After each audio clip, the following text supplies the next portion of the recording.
So that brings us to Jayden Daniels' performance, Logan. And I think that there is obviously a ton to like. He has been clearly the best of the rookie quarterbacks so far, which I think is good perspective. If you look at the struggles that Caleb has had and the struggles that Bo Nix has had. But I do think that there's like some lines of delineation starting to form and some things that I'm starting to have questions about. And the questions, to be clear, are not, can he do this? Like it's how long till he can do this? And that's in the drop back game. And so I think a lot of the questions that folks have wind up are gonna be answered as we discuss this and kind of parse this out, which is, some of the red zone issues. If you need to be able to drop back and read it out, and it's really, really hard in the red zone, and your OC is like, I don't know if my guy's up to that, want to keep the leverage down, that can be part of the reason why that happens. Why are there not as many explosive plays as maybe we expected? There's zero throws down the field, 20 plus yards in the air in this game. He did have 9 in the intermediate, and he was 7 of 9 in the second half. So there is some really good stuff in that intermediate, but no big long throws down the field over the top. So what are you seeing when you watch? We'll add the rest of the offense back in the second, because there's obviously the playmaking and his job well done executing some of these box counts and things like that to make sure they're in the right plays. Like, there's a lot of good stuff, but I know these are people's biggest questions. It's my biggest question of how is Jayden progressing in the drop back game, and I'm curious what you saw when you watched it. Yeah, I mean, I think he's did a nice job this week, especially in the second half, of getting to some more of that stuff. He's a young player. He's coming along. I think the one thing, if I was going to, I just would like to talk to Cliff about this, is I felt like he was very I think on the first drive, I don't think they called a true drop back at all. I think it was all screens. I think they RPOs. only called like 3 in the first half. Right, and so that is good to insulate a player, obviously, but it also makes it hard to get them in a rhythm. And so that's something, again, like that I would never have even thought about. But I'm calling plays at a high school now, and that's something that I lose sleep over, because it's like, I want you to be as comfortable as possible. I want to deleverage you as much as possible. But if I do that too much, then you never get in the flow and rhythm of a game. And so all of a sudden, when we got to have it and it's a little bit high leverage, it's third and long, and that's your first throw, like like reading the defense out and feeling the rush, you're not going to look very good, because I haven't done a good job of integrating you. So again, I like what Cliff did, but again, he's a smart guy. I'd like to just say, like, how do you walk that line? And I'm sure he'd give me some, like, it's subjective, it depends. And that's a good answer. But that's kind of what I saw, is I felt like they never, like, in the first half, like, there was a couple opportunities. I check my notes here in a second, but they run like a knife, what I call like a knife concept. So it's like a post on the left. There's a high cross by number 2 on the offensive right, and then a dig by number 1 on the offensive right. So some people would say dagger, but because of how the through is coming across, like, he's in the progression as opposed to dagger where he's not. And it's Luke McCaffrey, and it's like wide open. And either that is open or the dig is open. And the rush is a little bit in the face, right? It's tight, but I think if he just kind of takes a beat and throws the football, we're okay. But that's his first true, like, drop back of the game. And so again, like, that's a little, you got to kind of my question is, does he have a feel at that point? Because obviously as the game went, he grew more confident, grew more comfortable, and had opportunities to make plays. So when I was watching Tampa Bay, I never felt like he got in that rhythm as a passer. So to me, you mentioned the 7 of 9 or whatever, the 7 completions in the second half. I thought that was really excellent to see, because he kind of had found his feet and understood what they were doing and was delivering really well-thrown footballs, obviously. So I think that's the one thing. And then in the first half, I think Cliff did a good job of calling some explosive shots down the field that the Giants, just through serendipity, kind of matched. Like, one of my favorite concepts that they ran was they were in a 3-receiver set to the offensive right. Zach was at number 3. He runs like a deep sit. They're playing quarters coverage. That backside quarters player looks like he's getting nosy on Zach. They run a really high post across the formation. And I don't know how the safety saw it, but he saw it and is able to kind of not take the cheese with Zach, bail underneath, and then the hook player's underneath Zach. So, like, again, they did call some stuff, but I think, again, in the first half, because there wasn't a high volume of it, I think there was maybe, like you said, maybe, I don't know, total, probably 5, like, true, like, shot, drop back type plays. And I think they did a good job matching it. And then obviously in the second half, we mentioned the success that they had already. So Yeah, I thought the sequence around the play where he gets knocked out for the play is really interesting to look at. So it's 8:16 to go in the second quarter. 1st and 10. That might have been the one you were just talking. Actually, no, I remember that play too, the one where McCaffrey screams open on that deeper cross. But on 1st and 10 on that sequence, he winds up like McCaffrey screams open on a crosser, and Jayden vacates a clean pocket, winds up scrambling, and like there's a little bit of pressure, but not NFL real like, hey, you got to go pressure. And if he just stands there and scans across the field and Luke is wide open, you're like, hey man, like we got 20 yards at least on this play. So instead, he vacates the pocket, winds up scrambling, takes a hit. 2nd down, they called that QB draw, which I kind of that was one play that I kind of hated. It's like, hey, your dude just got hit. He checked to that. Jayden checked to that. So I think what he saw was like you have 2 backs in the backfield that looked like they were in cover 2. They kind of rotate late after the check. And so there's an extra hat there. But if they kind of kept that cover 2 shell, I like the call because then you're plus hats. So if you get it blocked up, you're running on a safety. So I do think that's like, again, where, youth of the quarterback is a little bit of an issue, right? You give them the power to kind of get you in the right look. You say, I want this play versus something very specific. It looks like that pre-snap. Right. Changes post-snap, and it doesn't end up looking like a great play, but if it was executed in the look you wanted, you look like a genius. You know what I mean? So right. I think there was some of that going on there too. Yeah, there's also just the situation though, right, where your quarterback just took a hit, and Cliff is probably not calling a play to get Jayden hit twice in a row. It's kind of one of those because he took a sack. It wasn't like a big hit, right? On 1st and 10, 2nd and 11, you're trying to get to a 3rd and manageable. Don't hate the call, and then 3rd and 13 is where he gets hit in the ribs, right? That's the one you're talking about, right? Yeah. But it's the kind of thing where like the check comes up in a situation where that's probably not what Cliff. Obviously, it's not what Cliff called because it was something that they checked to. Right. From it's like when, hey, quarterback just ran 40 yards. Let's just call a handoff. No checks here because we don't want our guy to have to go back. Like, let's give him a snap to catch his breath kind of thing.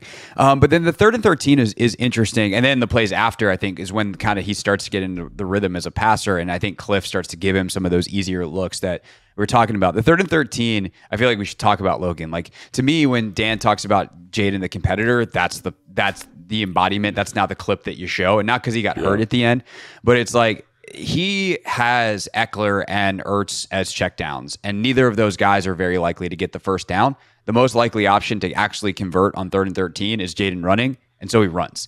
And it sucks that he caught a helmet to wherever he got hit, the ribs, the gut, whatever it is that knocked the wind out of him. But it's tackle football, and sometimes that happens when guys run. But I think that it wasn't, I don't know, I don't think there was anything deeper down the field from what I saw. You can tell me if there's anything in the timing of the play that I missed. But he had Ertz, definitely could have thrown it. Had Eckler, definitely could have thrown it. Neither of those guys are probably getting more than 9 yards. It's 3rd and 13. So he says, let's party and let's go. And then from there, when he gets back in the game, they get into some of the quick game and things like that that we can talk about. But that 3rd and 13, like that is why Jayden Daniels is going to be one of the reasons why Jayden Daniels is going to be a great player in this league is because he can turn a 3rd and 13 where there's not really anything there into a first down. And most quarterbacks can't turn 3rd and 13 into anything, anytime, anywhere. Yeah, and I think that's what makes him special, and I agree with you. That's like a Skinner, like double post, high cross type of deal. So Terry's running a high cross. It's 3rd and 13, so the Giants are bailing out of there. They're standing right at the sticks. And this is why you draft him 2nd overall, or part of the reason why. And part of the reason why mobile quarterbacks are kind of becoming in vogue is because like that play is dead. You can check the ball down to Zach there, but I do think in terms of a person, and I think Zach had a great game, but I don't know if that's Zach's cup of tea and catching a flat and then trying to get 10 yards and making a guy miss. Like he's excellent at running routes and making contested catches and that stuff. Like I think Jayden's better in space at this point. So, and to your point, I think you can see him be aware, right? He's running to the first down. He checks the sticks. He kind of does like a knifing, action to make sure he gets it. He does take a little bit of a shot, but that's so valuable to an offense, right? Think about if they have to punt there, right? Think about the field position game you're playing. And think about even if you got tackled short, you just flip the field by 10 yards just by doing that. So those plays are definitely going to, kind of accumulate and add up over the season. You've seen them add up in the Tampa Bay game. Like the offense was almost non-functional. A little bit of that was Jayden's fault, but like it's on schedule, it's on time, it's on rhythm because of his ability to do that. So I just think like that's something that I think is excellent, and it's where it raises the floor of this offense tremendously. And we've talked about that a lot on this show already. So I love that play. I think it's a great play. I think there's other plays throughout the game that mimic that same thing, and obviously it's a double-edged sword because there's times where he thinks he can make a play, ends up taking a sack. Like, you're always going to be walking that line with him, as you are with most mobile quarterbacks, just because they always think they can make a play. But I think that is a great example of elevating the floor of the offense. No doubt. So then after that, he misses a play, obviously. He comes back in, and they run on the offensive left, double slant. He hits Terry, first down. Then he misses Terry on a 2nd and 13 against man. His feet are a mess. Yeah. He winds up scrambling on a 1st and 15 later in the drive when the tight end screen gets blown up. But they start to get to some of the like drop back game, rhythmic, like let's get him going. That started the next drive. It looks like it's actually a true RPO. I wrote down RPO look because I just never know whether it's actually play action or because they do a really good job of executing. But it's the one where he drills Terry down the field, and then Allegretti for some reason is 7 yards downfield. Like it's an RPO. You know, like that's. I was going to say, like, if for those of you watching at home, if you want a keen trick to tell, the offensive line will tell you 9 out of 10 times they'll tell you because they're blocking a run. So does it look like a pass? Does it look like a keeper? And that's where the RPO stuff gets a little bit interesting, right? And usually you have a call in the RPO cadence that says, "Hey guys, like you can get downfield, but let's be a little bit slow." And Allegretti like is running it like he's running outside zone, like he's sprinting. So it's like a pretty easy call because he's blocking the linebacker before the ball is even thrown, and he's like 4.5 yards down the field. So, but yeah, RPO, offensive line, I'll tell you. You get some RPO downfield. They ran, I think it was a Hank concept. They get the curl to Terry. And then he on 3rd and 8 on that opening sequence, he winds up rolling out and hitting Ertz on the play. But like that sequence of plays, starting with the quick game on the first play that he gets back in, that's when I think like Cliff started to unlock him and get him in a rhythm a little bit. And there are incompletions. He's got some messy footwork in some of those plays, but it felt like what you were talking about, Logan, at least to me, that he started to kind of feel the rhythm of the game. Might have taken a couple plays, but then we see his production from there, some more of those intermediate throws, some playmaking on the run, and his performance kind of takes off in conjunction with some more opportunities to be a drop back passer or to at least push the ball down the field. Yeah, and I think, like you said, like that, to me, I mean, obviously, like the slant's nice, the Terry, the stick's nice, the Terry off the stick spacing concept. You mentioned the quick game, but to me, it's the throw to Zach where he really kind of gets in a little bit of rhythm. He gets a little pressure. They're bringing what appears to be a 6-man pro. They got 2 guys underneath and 3 guys deep, and he buys a little bit of time away from the unblocked rusher, really layers the throw nicely to Zach. The next play, they run that kind of fake screen takeoff to Zach, and that ball was just really well thrown and really well positioned. And then obviously there's that incompletion to Diami in the 3rd and 8 in the red zone where, you know, Brandon Coleman, who was up and down this game, gives up a pressure to Kayvon Thibodeau. There's a guy right in his face. He layers that ball right over top, and it's a little bit long, but he puts it kind of right where it needs to be. And again, you know, I'm not saying Diami needs to do this, but it'd be cool if he could have caught that and just been a little bit more aware of where he was on the field. But I think those 3 throws just showed like an accuracy and anticipation that we've seen him have in practice. But like you said, it kind of gets him going in the rhythm of the game, which is nice to see because then he ends up making some big throws later also. One question I did have on Jayden with the footwork, because it felt like it was super messy at times, but I'm also cognizant of something that you've said, and it's ringing in my head, which is you're not 100% on some of the timing of Cliff's offense in terms of the dropbacks and the footwork, and you're obviously super familiar with it in the West Coast stuff, and that's what I've watched most of my career covering the league. So, like, obviously there's that what was it, the miss to Terry where like Terry kind of dives outside. He gets both hands on it, but it's a really difficult catch. Right. Like clearly the footwork on the actual throw portion, that was off because he's like lunging into that throw. But there's some other dropbacks that feel a little rushed at times. Is that him being sped up? Is that actually what this offense looks like? Like what's your feel on that with whatever you know about this offense at this point? I don't know about all of them, but on that one to Terry specifically, that's just a simple stick. That's like in every offense in the NFL. And I think he did a really good job. You read the stick, it's dead. You get to over the ball, it's dead. So I like it. But then there's a little bit of a gap in the line. And that's where, again, like, this is something he's got to figure out for himself. Like, when can I be patient, like, and feel the rush, and when can I run? And so he, to me, is like, I'm to Terry, and for whatever reason, I think the gap kind of catches his eye, and he's like, I can run. But he's like, oh no, Terry's open. So he's like going to run, and then kind of like is off of a weird base and tries to throw it. So to me, I thought that was a really good example of like, hey man, like, great balance, great footwork in the pocket. Like, just finish the throw. You know what I mean? Like, throw the ball. And that is something, I can't imagine how challenging that is for Cliff to negotiate. It's because, like, what makes you really good and makes you really dangerous is your ability to run. But I want you to be dangerous as a thrower too, which we saw more this game, which I appreciate. But like, these are the times where it's like you still see, like, I was trying to think of a way to quantify it. It's like you see kind of like you see an increase in efficiency, right, from the offense from him as a passer, but there's still these decisions where it's like, oh, that decision on the RPO could have been a little bit cleaner. The decision on the zone read could have been cleaner. That decision to stay in the pocket and throw the football could have been cleaner. That decision to throw the football away. And so I think as he continues to improve, some of that offensive efficiency we talked about in the red zone specifically will also augment too. So that's something that I'm excited about because, again, he improved a lot from week 1 to week 2, but there's still some of those things where you're like, we can just sharpen this up a little bit, and it's going to get sharper the more NFL defense you see. Right. It's also going to fluctuate week to week. You know, the simplicity of the Giants defense probably helps compared to the complexity of Tampa's.